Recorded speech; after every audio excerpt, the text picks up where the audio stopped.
One of the questions that we get asked by students is, I've applied for my visa, I've got an appointment date, and now I've gotten admitted to a dream university. What do I do? Well, you can absolutely make that change.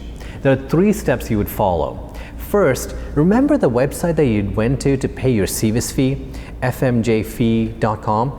You can go into that website, log back in, and request what's known as a SEVIS transfer.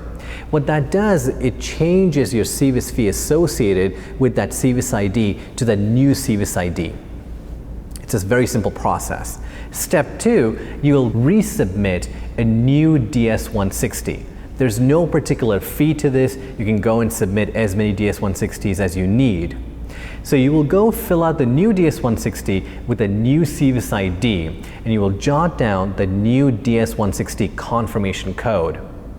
Step 3, you'll go back into that portal where you used to apply for your visa appointment date, and then go and update your profile with that new DS-160 confirmation code.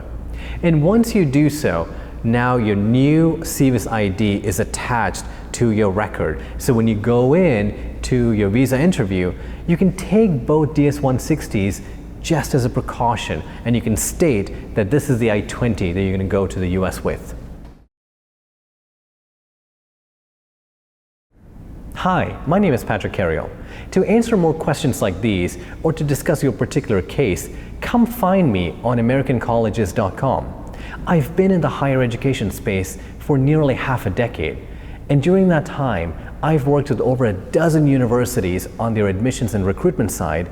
I've counseled perhaps thousands of students in India on their educational pursuits, and I've also liaised with visa officers in US embassies and consulates. I'll walk you through every step of the way, and I'll ensure that you're successful in your educational pursuits.